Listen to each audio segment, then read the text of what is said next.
The first tool you have on your left hand side is called the pick tool. The pick tool is being used mainly to deselect any tool you are using. What do I mean? The main input device on your Corel Draw is your mouse. If you are working on text tool, you will discover that your mouse will be transformed to text tool. So whatever you are doing at this point will be giving you texts, that is, you want to type. So to drop this, you have to click on the pick tool. Your mouse become neutral. Even if you are working on ellipse tool to draw circle, at this point whatever you are doing, it is just be giving you circle. So you click on the pick tool to drop it. The next tool we have under the pick tool is the shape tool. We use shape tool to transform objects, to change the shape. It can also perform the function of cutting images as well. Let us put this into action on the shape tool. For example, I have my rectangle. This is my rectangle tool. I give it blue color. If I click on my shape tool, then drag in any of the edges, it will curve the edge. On your property bar, while working on the rectangle with shape tool, you can see other type of curves as well. Now let's assume I don't want all the 4 edges to be curved like this. I want only one edge to be curved. What do? You hold Control, then you drag in the edge you want to curve. You hold Control and drag in the edges. So on rectangle, shape tool can perform the function of transforming the edges of that shape. Even on text, let's say introduction to graphics, introduction to graphics design. Over here I'm having text. Now having my artistic text on the screen, if you click on the shape tool, you can use it to increase the spacing of your text or reduce it, both vertically and horizontally. That is the application of shape tool on text. The same thing is still applicable when you are working on your paragraph text. At times you see some images like this. Let me go to the polygon tool and draw a star. Having something like this on my screen. This is a star. I give it red color. I'm using red so that you can see it clearly on your screen. I can come to my property bar over here to increase the number of sides of the stars. So here I'm having the star having 59 sides. I click on the shape tool, pick the central node, drag it out. You see this most cases on certificates. Also on images, you can still use shape tool. For instance, you want to cut off some parts of this image. You select the image, you click on shape tool, then you drag it up to cut away the lower part. You can also drag it in from the sides as well, even from the top. So you can still use the shape tool to trim off some parts of your pictures. Apart from shape tool, we have the crop tool. You can use the crop tool to crop out a specific region of your image. You can just select your crop tool, then you map out the region that you want, that you need on the picture. You press enter, it will crop it out. That is the application of the crop tool. Then we have the zoom tool. Zoom.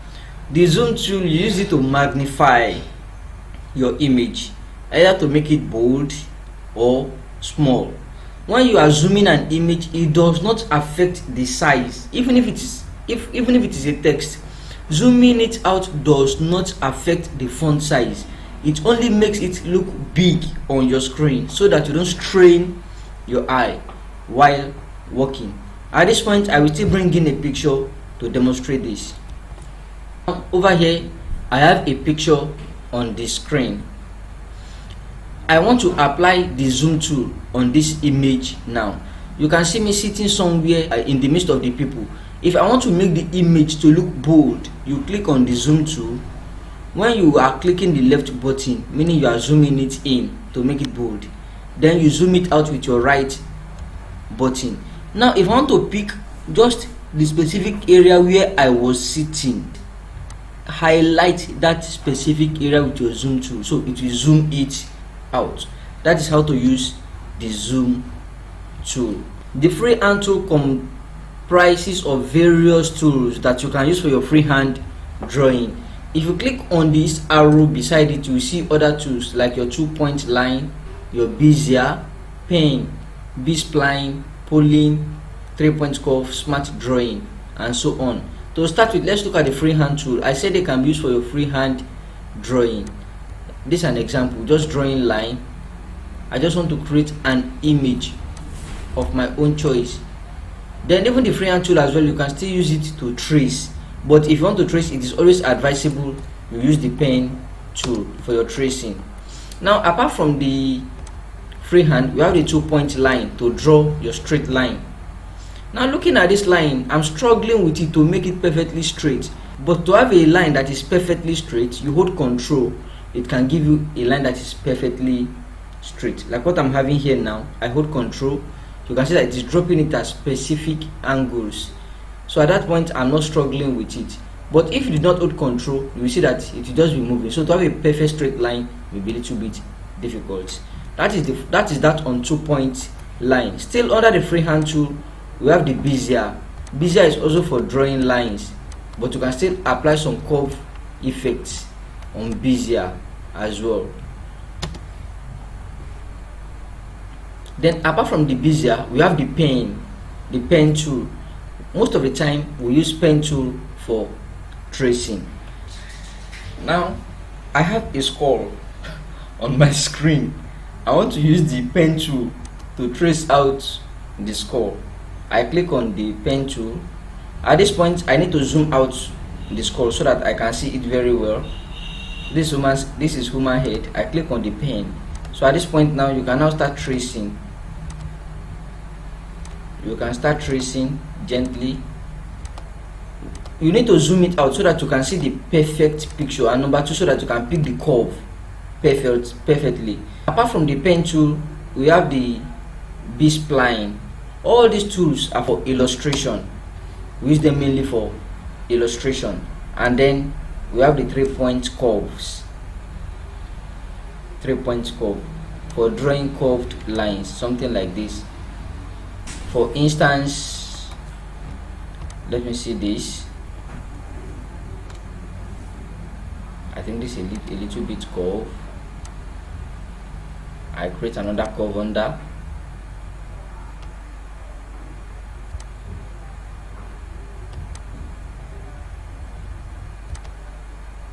So at this point, I'm just making this to be a little bit curve. I'm just making this to be a little bit curve. So let me give it a color and see. If you can remember Arsenal logo, you can trace it out with this 3-point curve. Free. Then we have the artistic media tools. The artistic media tools enables you to impute some artistic features into your design. For example, I click on the artistic media tool. After selecting the artistic media tool, let me come here. This is sprayer, meaning you can spray some artistic features. After selecting sprayer, you can come here to select any of the features you want to spray. Let's say this is food. After clicking on food, you come to this point, you can see any of the images. So instead of you going online to look for clip arts with your artistic media, you can get some clip art images that you can apply on your design. Now see my selection. I just spray it on the screen. I come here, let's say I selected this, then draw it out. Now after selecting this, I can still come over to my property bar to change it to other images like what I'm having here. You can change them to other images. So over here you can change the color of these designs. You can trace it out and use them as clip art. Let me break it apart. You can see them here. Then you ungroup it.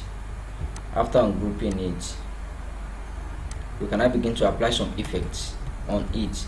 So that's just one of the ways to use the artistic media tool. After the artistic media tool, we have the rectangle tool. The rectangle tool is being used for drawing rectangle and square.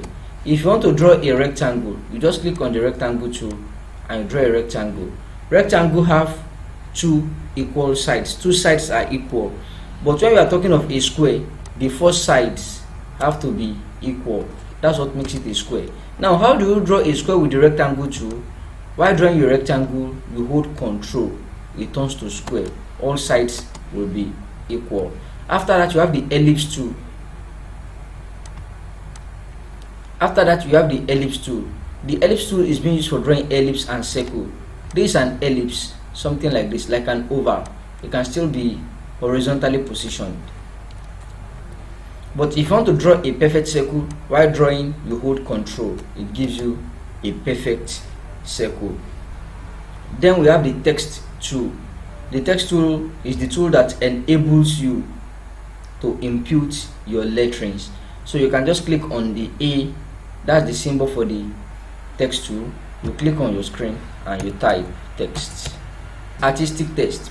But in case you want to create a paragraph text, you create a text box. In one of the tutorials I will explain, I think in the next tutorial I will explain to you in detail the difference between the paragraph text and the artistic text. And then we have the polygon tools. The polygon tool enables you to draw your polygons, shapes that have more than 4 sides, more than 4 angles. For example, I click on the polygon tool, I draw it on my screen. Over here you can see that I can widen it and I can make it also narrow. But what you do is you hold Control, it gives you a perfect shape. Always take note of that. When you are drawing shape, you hold Control, it will give you a perfect shape. So what you now do at this point, look at your property bar. You will see that the polygon have how many sides here? 5 sides. You can increase the number of sides to 6, 7. You can also reduce it to 6, 5, 4, 3. You can also type it. Let's say we need 15 sides. It will give you the 15 sides. Then now, having this here, let me give it red color. There is something you can do on it with shape tool as well. You click on the shape tool. I select this node. Come over here. Select convert to curve. Then double click. It smoothens the edges. Then apart from the polygon tool, if you click on the arrow beside it, you have the star tool. This one enables you to draw star. This is a star on the screen. So to have a perfect star, all sides being equal, you hold your Control while drawing your star. This is the star. You can still come and increase the number of sides, and at the same time you can still manipulate it with your text tool. I give it orange color. This is my shape tool. Drag it out. So we have this here.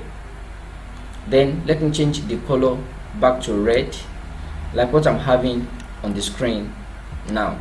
Then apart from the star tool, we have the complex star. The complex star, here we come. It is still a star, but they say this is complex, and if you look at it, you see that it is complex indeed. Red color, this is 9 sides, 9 angles. Let's count: 1, 2, 3, 4, 5, 6, 7, 8, 9.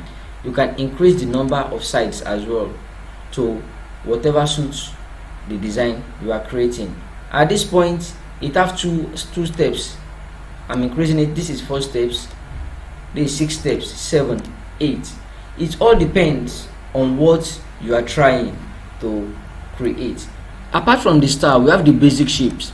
The basic shape tool enables you to input shapes, different shapes apart from rectangle, circle, ellipse, star, complex star. There are still other shapes you can incorporate into your design. After selecting the basic shape tool, you come to your property bar.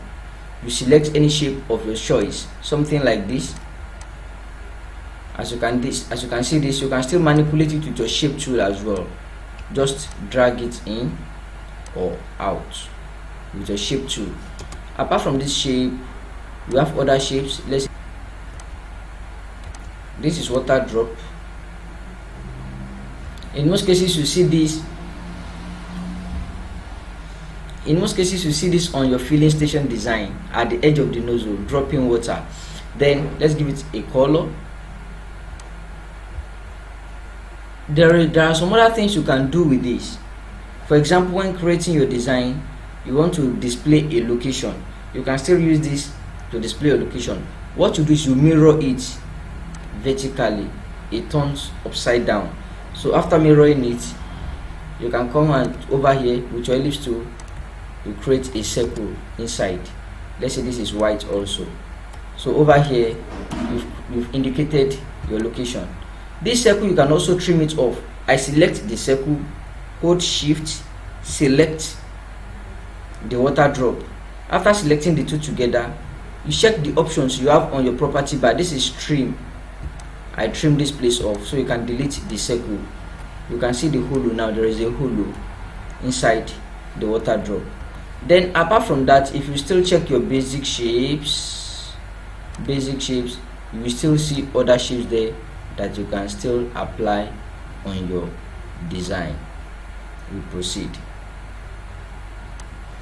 Now we have the arrow shapes. You want to draw different type of arrows, you can see them here. For example, something like this, green color. Okay, here we go. Remove. Something like this was created using arrow shapes. Apart from the arrow shapes as well, we have the flow chart shapes. From the flow chart shape, you come to your property bar to select any of the flow charts that we have over here. Apart from the arrow, we have the flow chart shapes. So from there, you select any of the flow charts of your choice. Then we also have the banner shapes. You can see different banners over here. Let me also do something small with this. Let's say we have a rectangle over here, a rectangle, yellow color. I right click on this sign to remove the outline. Take note of the outline, the black outline. To remove it, I right click on this color. Then I come over here now, select the banner,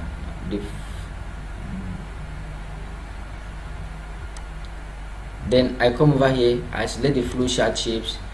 I come over here to look for this. I pick this up.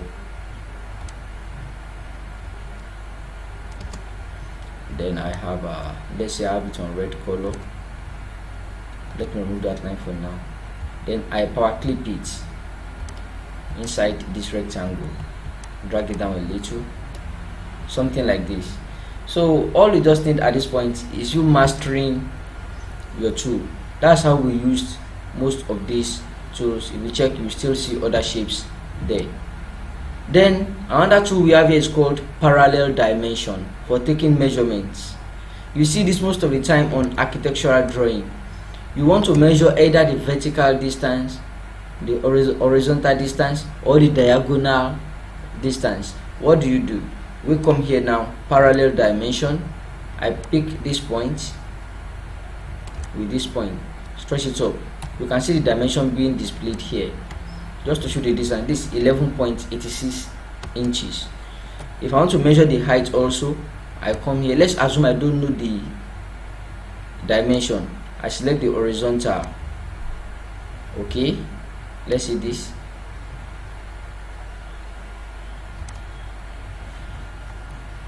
So you drag it down. Take note, from the beginning to the end, it shows you the dimension also. This is 6.22 inches. So that's how we use the parallel dimension tool.